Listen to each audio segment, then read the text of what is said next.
Welcome. I see a few people have joined. There's an ask a question box there. I'm hoping you can tell me where in the world you're joining from. Are you in school? Are you at home? Are you in a specific town? Let me know where in the world you're joining from. Put it in the ask a question. So we have some people come in today.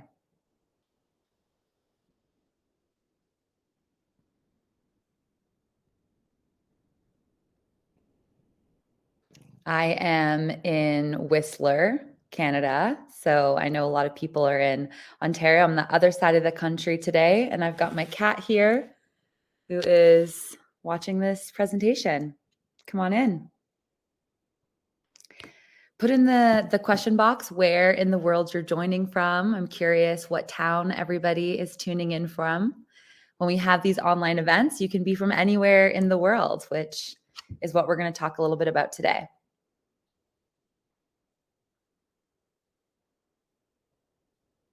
Okay, as you're doing that, I'm going to get started with my story because I want to make time to answer as many questions as I can for each of you. But hopefully, you can see my slides. This is about a day in the life of a digital nomad. And so, when I was thinking about how I would choose my career, and hi, Emma, and what type of career I wanted to have, I really wanted to think about what type of life I wanted to have. I was thinking about what would my dream life be? What would every day look like if I had this job? And I knew I wanted a job that would give me lots of freedom, lots of flexibility over when I work. So, what hours every day, but also where in the world I worked from. When I was a kid, both of my parents had their own business and they got to make their own schedule. And I really liked that. They got to decide what of my activities they came to. They were very involved. I really liked that they could kind of work at whatever hours they needed. But then they could never travel because their businesses were in person. So they always had to go into their physical business. And I didn't like that. They never got to travel or see the world. So I knew I wanted to have my own business, but I knew I wanted to have an online business so I could travel. And this is when I decided to become a digital nomad. I'm curious if you have heard that term before. Is it popular with people your age? But a digital nomad is somebody who travels freely, so who can work from anywhere in the world. And they're able to do this through technology and the internet, who are able to actually work from their computers. And so this is what I decided I wanted to be. If you decide you also want to be a digital nomad, so somebody who wants to work from their computer, work from anywhere in the world, you have three ways to do that. The first would be being an entrepreneur, right? So having your own business, creating a product or creating a service that you sell to the world. You could also be a content creator, which is becoming more and more popular. People who have podcasts, YouTubers, people who are blogging. This would be one way to work online and be a digital nomad. Another way would be to be a freelancer. And so a freelancer is somebody who works part-time for lots of different companies, or you could be a remote worker. And that's when you work full-time for one company. All of these jobs would allow you to decide where in the world you work from. And so those are three different paths that you could think about. I kind of chose a few different of these paths. I have multiple ways that I make money every month. And I'll talk a little bit about why that was great. But I do freelance, which again means I work part time for lots of companies. Remote workers, they'll just work for one company. Okay. I'm also a content creator. So I have my own podcast. It's called The Freedom Lifestyle. And I've had that now for 7 years. But I'm also an entrepreneur. I have my online business. And so I basically set myself up that I have multiple different ways that I'm bringing in revenue or bringing in money. But all of the ways I make money is through my laptop. So I'm always traveling with my laptop. Right now, I'm in Whistler, Canada. I'm here to ski. I'm going to ski as much as possible, work during the mornings, and then in the afternoon, I go to the mountain. But for the last 2 months, I was just in Costa Rica. I was working from Costa Rica. I rented an Airbnb, brought my laptop with me, and I was able to work from there and still make all of my money just as if I was at home in my home.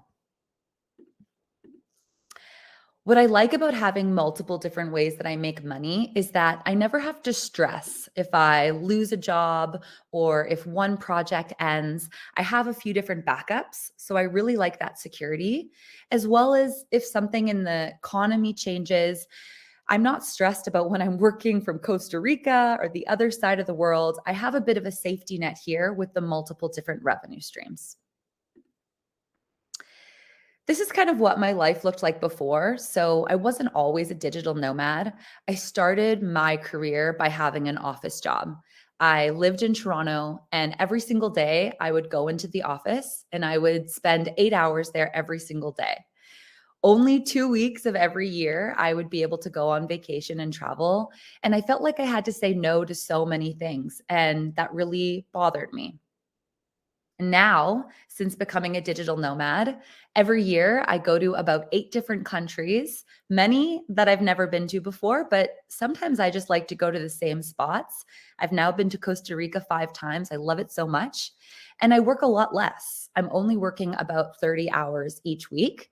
So I have more time. I'm learning hobbies and new skills.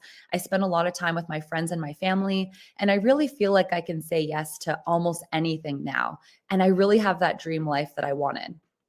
And so, my biggest advice for you as you're thinking about your future career, like really think through what the lifestyle would be like of a profession that you're interested in. So, if you're interested in X job, what would it look like every day, every week, every year? What would your life be like if you had that job or you had that career? And really think that through. There's honestly a lot of people my age who didn't think about that when they started their career. And after 10 years are now thinking, oh no, I don't like what my life looks like in this job. I didn't realize that I wouldn't enjoy spending each day doing this, and are now having to make these really big changes in their life. My hope for all of you is that you really think about what kind of life you want to live when you're older and out of school, and build a career and choose a career that's going to allow you to have that life. So that's my advice. My clue for this session is communication. And now I'm going to go through the question box and see some of the questions that you might have about what it's like to be a digital nomad. Okay, am I on TikTok? I am not on TikTok, but so many of my cousins say that I need to be on TikTok. I really like Instagram. I create a lot of content for Instagram, but TikTok is on the list. Are you guys on TikTok? Should I be? Let me know. My favorite part of my job, I think when you're a freelancer, what's really great is you get to do a lot of different things. When I just had one job, I pretty much had to do the same thing every day. Yes, there was some different projects here and there, but for the most part, it was one company with one mission and goal. Versus now, I have maybe 5 or 6 different companies I'll work for at once. And I really like having that variety. I get to learn so much and get exposed to so many different types of companies. How easy is it to get an online job at 14 years old? That is such a great question. And I think what's really cool about how things have changed. Well, first of all, you have to be legal, right? So, what is the legal age for you to work? And I actually don't know that. I think I was babysitting when I was 13 as my first job. But things have really changed where workers or employers are now much more prioritizing people who have certain skills over a length of experience. And so, what's really great about that is that you can learn a skill and get practice at any age and then offer that skill to a company. And so I really wouldn't worry about your age too much. I would think about getting experience and collecting skills. And then once you have different skills, you can offer those skills to a company. And skills could be like social media, which is so big, right? It can be learning something new with artificial intelligence coming out, that's going to create so many new jobs. If you're interested in something that's new, you can become an expert in something so quickly. And then you just have to know a little bit more about something than someone else for them to pay you to do it. And you can do it online.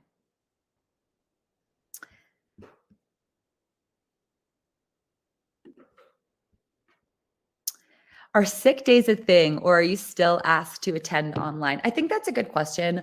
When you have your own business, you don't really get paid sick days.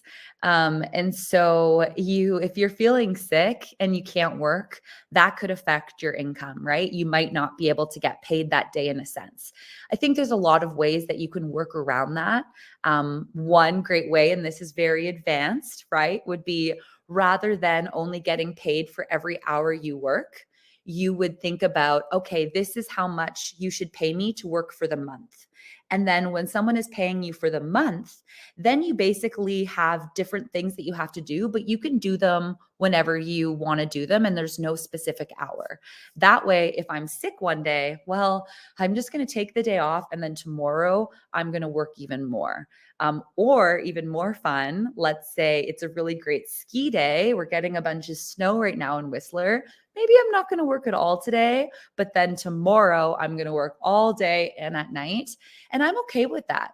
I think that's a fair trade. I would rather be able to say yes to some things one day and then just work more the next. Let's see. What does a typical day look like for me? It's kind of different every day, but I would say I've really been able to create what I call the perfect day every day. And so I really like to sleep in. It is early for me this morning. I had to get up at 6:45 a.m. to talk to all of you because you're on the other side of Canada. But usually I don't wake up until like maybe 8:30 or 9 a.m. I like to have a very slow morning. I make some coffee, I meditate, I do some journaling. I really like to have a nice, quiet morning routine and think about, okay, what are all the things that I need to make happen today? And be really thoughtful before I just turn on my laptop and start responding to emails and all the chaos of work. I like to have a slow morning routine.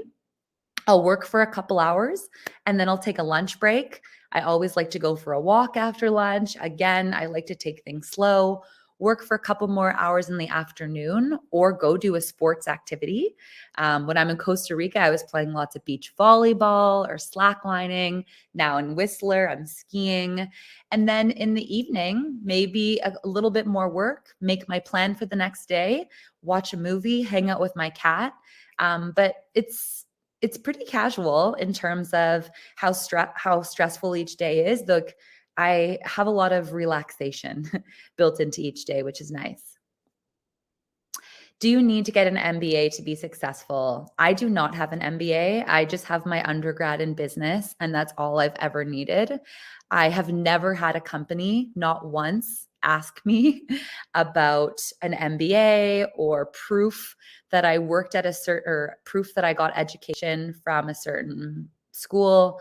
Like I said, things have really changed where they want to hire people with skills versus these more traditional things, which is MBA or a lot of work experience, at least in business, right? And we're talking about business today.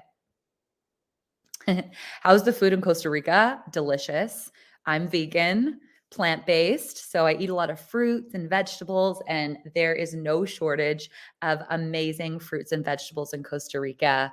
I go to the market every Saturday and get my veggies for the week, and everything is grown there and local and delicious. Are there times that I feel unmotivated to work? Absolutely.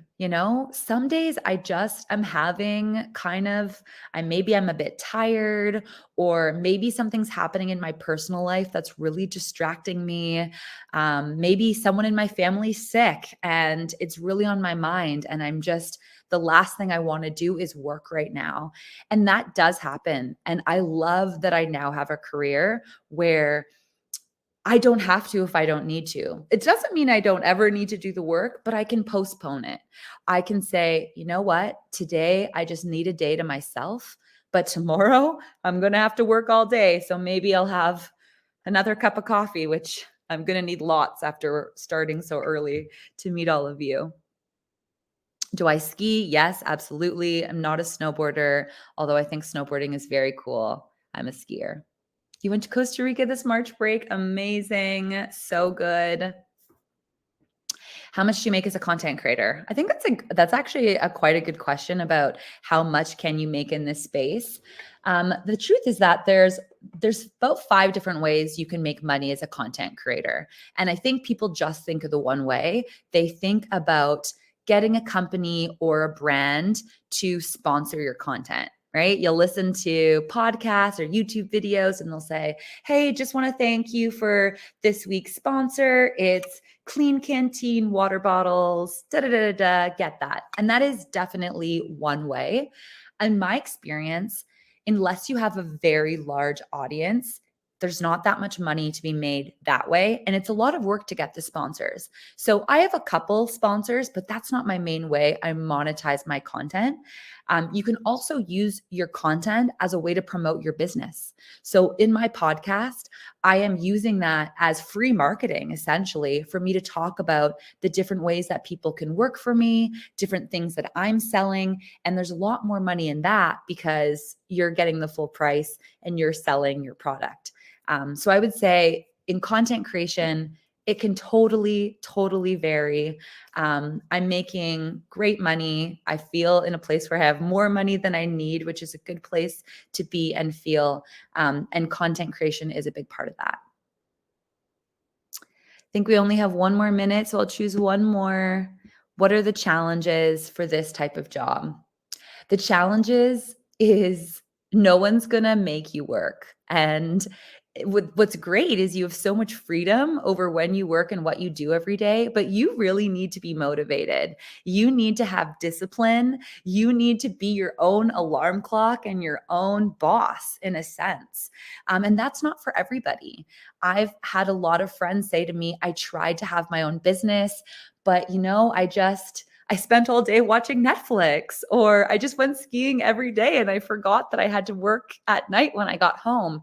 And some people need that accountability from a boss. So if you're going to do it, you really need to be accountable for yourself. And the way I've been able to do that is have a bigger why for my life. So if it was just about making money, I don't think that would motivate me, not long enough, right? Because once you make enough money for what you need in your life, the rest doesn't mean anything. It has to be a stronger why than that.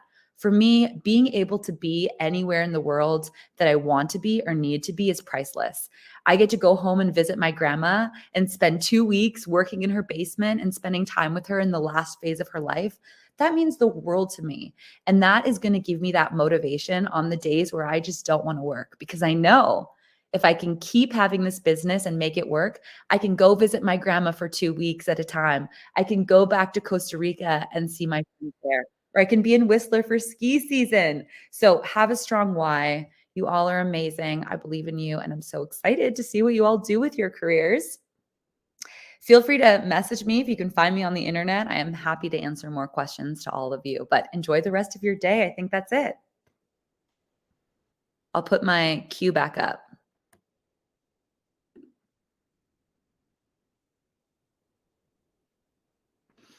I think some people are still here. I started in 2017, so I've been at this for a bit.